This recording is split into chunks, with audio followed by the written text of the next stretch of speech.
several years later before local government had changed enough that they could see the work as being important work in the city. So, but I would tend to agree. There has to be a taking over of the state power. That I would have to agree with that entirely. But then King also said, Pardon? Dr. King also said, and this is the thing with Gandhi and King, they saw the limitations of the state itself as a political the misuse theory. of the state's Misuse power. of the state, and Yeah. King said, man is not made for the state. That's Rather, right. the state is made Government for man. is made, that's the Declaration of Independence. Yeah. Government is supposed to serve the human. But then Gandhi, I mean, his programs, economic programs, it's almost like there are parts of, when he's in his writings where he's very much focused on the individual as well. The transformation of the individual the collective, that's what the ashrams that he set up for training. The way I tried to put this yesterday, though, is that the gift of life is, I don't like the word autonomous, but it is an autonomous life entity with all the potential of life. Spirit, mind, soul, strength, character. Each newborn baby is a self-contained illustration of what life is, with all the potential. So that point of view, it seems to me, has to be central to nonviolent struggle. Being able to come to terms with that and to blend it with other autonomous centers of life is the only way the struggle community will grow and develop and gain power. So it seems that you cannot take away from human experience the fact that the centrality of this singular gift of creation that I think our Declaration of Independence repeats so powerfully. Can I just return to this question of the state? Yeah. Because, you could see in the events around your coming and the Year of Gandhi, there are no DSA members that I can identify, no members of Trotskyist organizations, no Antifa. Yeah. In other words, yes, the no left, student for Democratic Action, no Weathermen, no symbiotic liberation armies. None of that. And the question, even though they don't confront us, the free school, directly, there's every kind of whispering and smear campaign suggesting that we have retreated from a revolutionary position. And how else? Well, you see that we have gone over to idealism and metaphysics, philosophical idealism and metaphysics, and abandoned historical materialism and the basic truth that revolution, the object of a revolution and a revolutionary movement is first and foremost to achieve state power, to destroy the old state, and then to liberate society from the oppressor exploiting classes.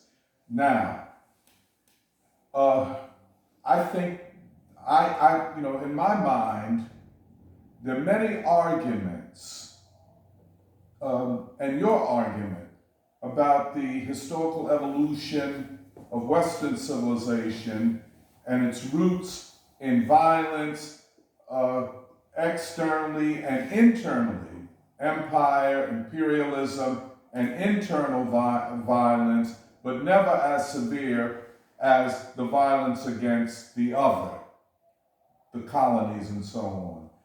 And so this violence is deeply rooted in the Western philosophical tradition, and just and unjust war concepts, but war. Oh, yes. Yeah, You know what I'm War saying? is war. Yeah. And it's But they- also rooted economically in building the structures of inequality. Absolutely. I agree with you. Both culturally and otherwise. Yes. Economically. Yes.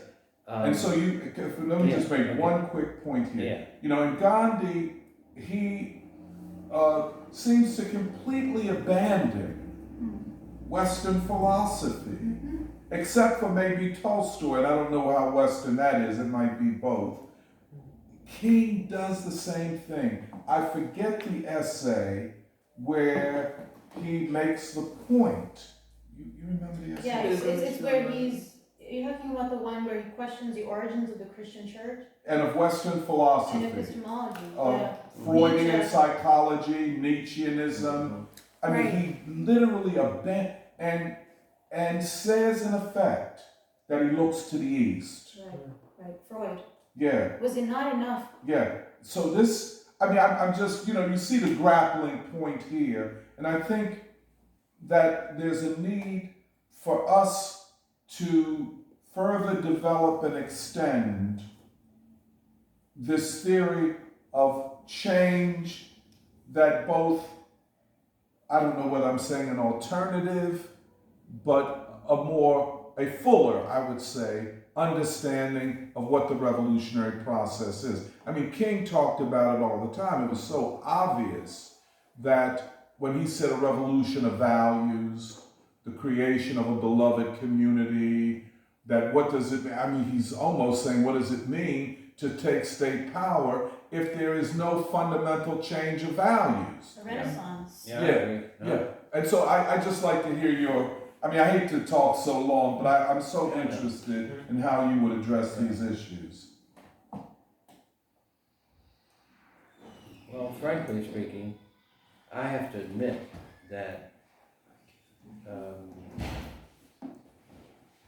I fundamentally reject the notion that the only way to seize state power is by the violent process, which is in of itself an evolutionary process and not a massive overheaval. Because Can I just interrupt you quickly? Just I want to say. Yeah, that's good. It's so obvious that the Russian revolutionaries, the Bolsheviks, did not seize power that violently. It was almost as though the army refused to defend the regime any longer. There was great division in the army. That's right. And so they kind of walked in and took power. That's right. And in one way, Castro found the same experience. Absolutely.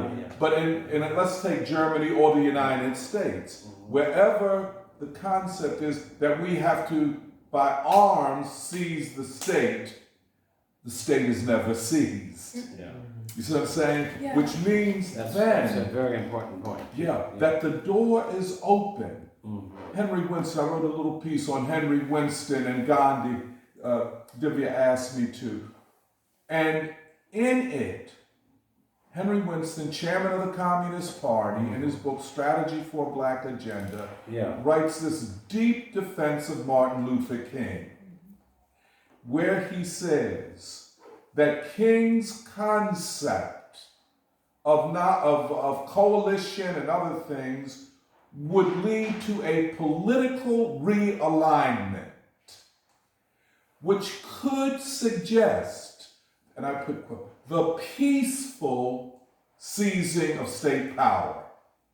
If the realignment is that complete, that total, and so it's a quite interesting thing. And Winston is unquestionably a defender of Lenin, but also equally a defender of Martin Luther King. And Du Bois. But More King, so than Lenin. we'll hold on 1 minute on that. But definitely of King and Lenin. And he saw no necessary fracture or fissure. I just wanted to throw that in. I would certainly concur in that.